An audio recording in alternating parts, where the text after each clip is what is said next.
आज के बच्चे पहले के बच्चों से ज़्यादा सेहतमंद होते हैं, हाइट में भी बेहतर होते हैं, हर तरीके से बेहतर होते हैं। लेकिन यही बात हम उनकी इंटरनल हेल्थ के बारे में नहीं बोल सकते। इंटरनल हेल्थ की सच्चाई तो ये है कि आज मेंटल एपिडेमिक जितना फैला हुआ है उतना पहले कभी नहीं था। आज की जो जनरेशन है वो एंजाइटी, डिप्रेशन और मेंटल एलिमेंट्स का जितना शिकार है पहले नहीं होती थी, जबकि फिजिकली वो हेल्दी हैं। फिजिकली इतने सप्लीमेंट्स हैं, इतने सप्लीमेंट्स हैं। हर घर में ये होता है कि जो सबसे छोटा बच्चा होता है वो सबसे लंबा निकलता है, सबसे तंदुरुस्त होता है। इन जनरल ये भी होता है कि बेटा तो बेटा, बेटी भी लगभग बाप जितनी लंबी हो जाती है, क्योंकि वो अगली जनरेशन की है। तो फिजिकली तो हम बेहतर होते जा रहे हैं, बट मेंटली, क्योंकि मेंटल उसको जो न्यूट्रिशन देना है हम उसका ख्याल उतना करते नहीं हैं, वो बहुत ज़रूरी होता है। सर क्या क्या करा जाए? जैसे कई बार अब जैसे मेरा बच्चा छोटा है, मैं कई बार सोचता हूँ कि यार मैं कैसे करूँ, कई बार स्ट्रिक्ट बनूँ, या लगता है कि यार नहीं दोस्त बनते हैं।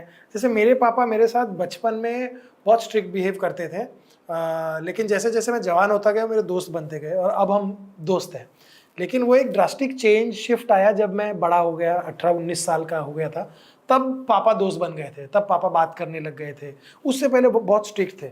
तो कहीं ना कहीं एक फादर एज आपको लगता है कि यार मैं कैसे आज की दौर पे कैसे करूं, क्योंकि मैं तो एक अलग दौर पे था, मेरे पापा की एक अलग साइकोलॉजी थी, मैं अलग इंसान हूँ, मेरा बेटा अलग है, मैं वो टैक्टिक्स नहीं यूज़ कर सकता अपने बेटे पर।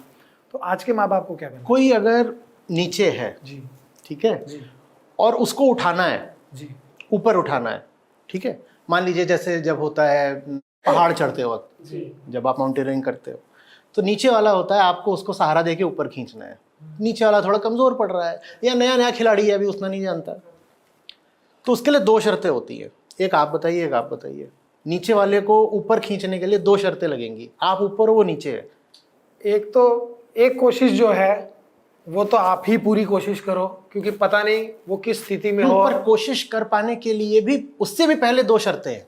अच्छा, क्या है? मैं ये हूँ और कोई यहाँ पर है। अच्छा, मुझे इसको ऊपर लेके आना है। ओके, मुझे प्यार है इससे, मुझे इसे ऊपर लेके आना है। कौन सी दो शर्तें हैं जो पूरी करनी पड़ेंगी? ये पहाड़ है, पहाड़ में मैं यहाँ हूँ, ये यहाँ है और ऐसे लटके हुए हैं। हाँ, कैसे इसको ऊपर लेके आऊँ? ट्रस्ट से। पर ट्रस्ट, सिर्फ मैं ट्रस्ट बोलूंगा, ट्रस्ट तो ऊपर तो नहीं आ पाएगा। कुछ और प्रैक्टिकल करना पड़ेगा ना। क्या करना पड़ेगा? रस्सी कर अरेंजमेंट कैसे कैसे कैसे कैसे? बल से। बल उस पर लगा पाऊँ, इसके लिए क्या ज़रूरी है? वो तो यहाँ है, मैं तो यहाँ हूँ, बल कैसे लगाऊँ? मैं यहाँ हूँ, वो यहाँ है, कैसे बल लगाऊँ? बड़ी दूरी है, बल कैसे लगाऊँ? हिंट दे रहा हूँ, बड़ी दूरी है। आप बता दो। पास जाके हाँ, हाथ उसको देना पड़ेगा ना। मैं ऊपर हूँ, मुझे नीचे आना पड़ेगा। बच्चे से बात करनी है, ऊपर रह के नहीं कर सकते। ये पहली शर्त है बस। क्या बात है सर। ये बस पहली शर्त है। अभी एक और है जी, जहाँ बच्चा है उतने नीचे आ गए आप भी, तो फिर तो ऊपर चढ़ना कभी हो ही नहीं पाएगा। हाँ। एक हाथ नीचे जाना है और एक हाथ से ऊपर वाले को थामे रखना है, ऐसे। एक हाथ से नीचे वाले को पकड़ा और एक हाथ से वो जो ऊपर वाला है उसको पकड़ा। हाँ, यही रिश्तों का फॉर्मूला है। क्या बात, एक हाथ से ऊपर वाले को पकड़ो, दूसरे हाथ से रिश्ते वाले को पकड़ो। क्या बात है।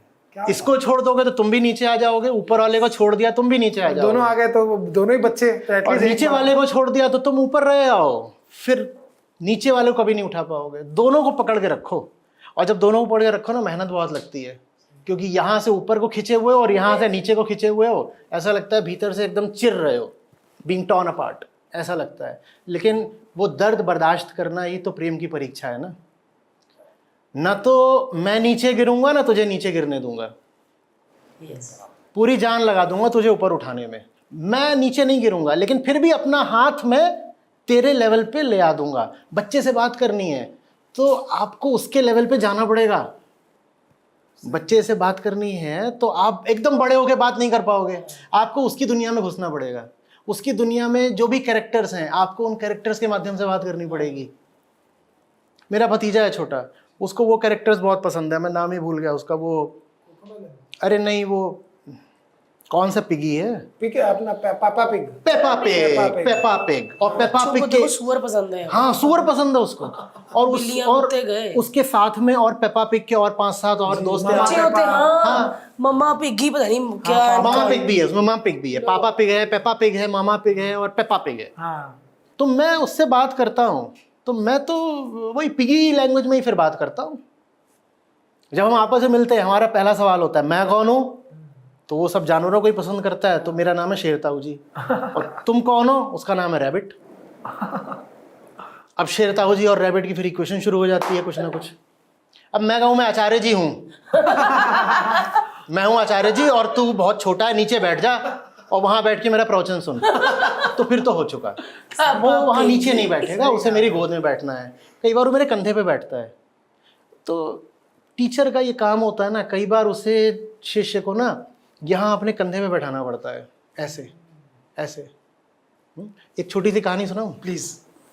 एक गड़रिया है जी। उसकी भेड़ें हैं, वो भेड़ों को ले जाता है, शेफर्ड। जैसे जीसस कई बार बोलते हैं ना आई एम योर शेफर्ड, तो समझ लीजिए वहीं से आ रहा है।